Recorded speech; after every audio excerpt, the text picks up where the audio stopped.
The film Bohemian Rhapsody 2018 reignited the world's fascination with Queen's electrifying frontman Freddie Mercury. Millions were captivated by his voice, his flamboyant stage presence, and the way he seemed to command both chaos and beauty with a single note.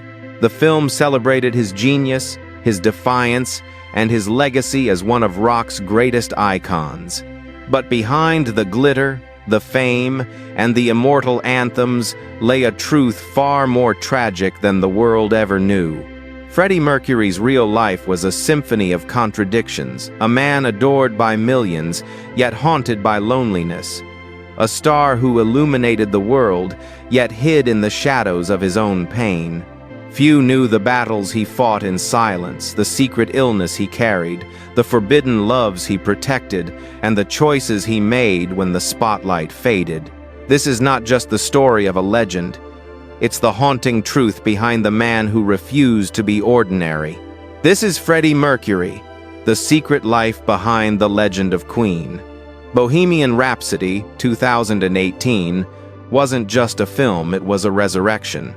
Directed by Bryan Singer and starring Rami Malek in an Oscar-winning performance, the movie transported audiences back to the golden era of rock, when Queen ruled the stage and Freddie Mercury redefined what it meant to be a performer. The film traced the band's meteoric rise from smoky pubs in London to the thunderous roar of Live Aid 1985, while capturing the fragile brilliance that made Freddie both invincible and vulnerable. Audiences were swept into a world of leather, lights, and liberation. Critics called it a love letter to music, an anthem for individuality, and a reminder of how one man's voice could unify millions. But for all its triumphs, Bohemian Rhapsody only hinted at the deeper shadows of Freddie's life. It showed the star but not the solitude, the fame but not the fear. Behind the cinematic celebration lies the untold truth, the heartbreaks he hid, the love he couldn't fully reveal, and the illness that silently consumed his final years. So, what really happened to the man who sang, "Don't Stop Me Now"? What did the world never get to see? Born Farrokh Bulsara in Zanzibar in 1946, Freddie Mercury would one day become one of the most iconic figures in rock history. When he joined guitarist Brian May, drummer Roger Taylor, and bassist John Deacon to form Queen in 1970, something otherworldly was born. On stage, Freddie wasn't merely a singer, he was a phenomenon. His voice stretched across 4 octaves, and his movements, flamboyant yet commanding, redefined masculinity in music. The white tank top, the half-mic stand, the strut, these became his armor. At just 29, when Queen's Bohemian Rhapsody topped charts worldwide, Freddie became the face of audacity, a man who could turn opera into rock and rock into pure emotion. But behind the image of confidence lay a quiet soul. Those close to him knew he could be painfully shy when the lights went out. "I'm just a musical prostitute, my dear," he once joked. But there was truth hidden in the humor, the confession of a man selling pieces of his soul to the stage. Freddie's career was a masterpiece of contradictions. He pushed musical boundaries, blending rock with opera, theater, and soul. Songs like "Somebody to Love," "Killer Queen," and "We Are the Champions" became global anthems. He was not just a frontman, he was a visionary who composed, designed album covers, and shaped the theatrical identity of Queen. His 1985 Live Aid performance remains one of the greatest in history, a moment where 72,000 people at Wembley and 1 billion viewers worldwide witnessed Freddie at his peak. Every note, every gesture felt larger than life. Yet, while the world screamed his name, Freddie was quietly battling a growing sense of isolation. "Fame," he once said, "brought everything but not the person to share it with. I would mean it was now for up to the back to doing." Despite the excesses of rock stardom, the champagne nights, the lavish parties at Garden Lodge, Freddie longed for something simple: stability, connection, and love. Behind the sequins, he was just Farrokh again, the boy who once sang in a school choir, dreaming of a world that would understand him. Freddie's first great love was Mary Austin, a soft-spoken shop assistant who became the axis of his world. They met before Queen's fame, when he was just another dreamer in London's fashion scene. Their relationship was deep, spiritual, and enduring. Even after Freddie revealed his attraction to men, Mary remained his closest companion. "All my lovers asked me why they couldn't replace Mary," he once said. "It's simply impossible." She became his emotional anchor, the only person he truly trusted. He would later leave her his mansion, Garden Lodge, and most of his fortune. But Freddie also found love in the shadows, relationships rarely spoken of in public due to fear and prejudice. His final partner, Jim Hutton, was with him through the storm of illness and decline. They lived together quietly, away from cameras and curiosity. Jim cared for him, held his hand as his health deteriorated, and stood by him when the world still didn't understand the truth.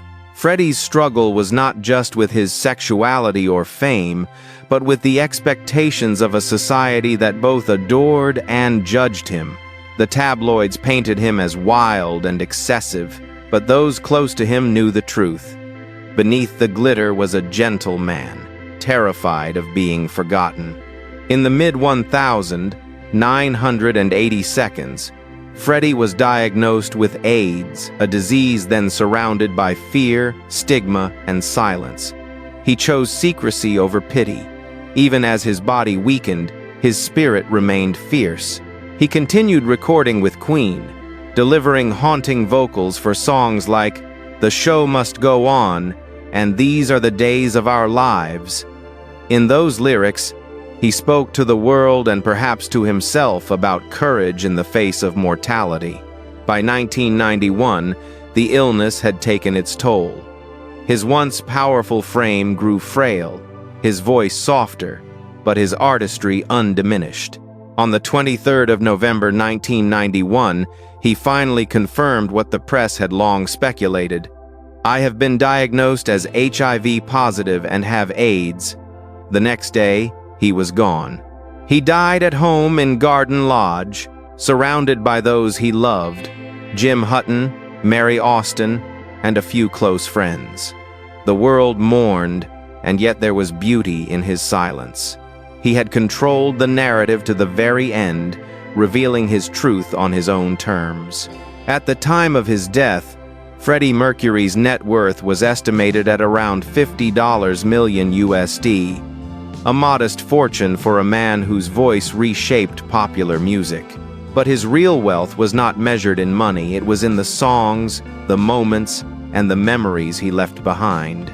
He bequeathed half of his estate, including his beloved home, to Mary Austin, calling her "the love of my life." The rest went to his family, staff, and Jim Hutton. His generosity, even in death, reflected a heart that had always given more than it took. More than 3 decades later, his influence endures. From the pounding of stadium drums to whispered karaoke nights, Freddie's voice lives on, untamed, unforgotten, eternal. He was, and remains, proof that true legends never really die. On stage, Freddie Mercury was unstoppable, a comet of sound and color that burned brighter than anyone before or after him. To millions, he was the embodiment of freedom, confidence, and joy. Yet beyond the thunder of applause, his real life unfolded in quiet rooms, filled not with music but with whispers, pain, and secrecy. The man who made the world sing was, in truth, waging a silent war against time itself. His life reminds us that fame is not immunity, and brilliance cannot erase loneliness. Behind every anthem he wrote was a longing for love, belonging, and peace, the very things his public glory could never give. Freddie turned his suffering into art, his fear into melody, and his silence into legacy. More than 30 years after his passing, the echoes of his voice still rise above the noise, refusing to fade. He lived fast, loved deeply, and left behind a story that feels both dazzling and devastating. Which part of Freddie's life moves you the most, the legend the world saw, or the man he tried to hide? If this story of brilliance and pain touched your heart, don't let it fade into silence.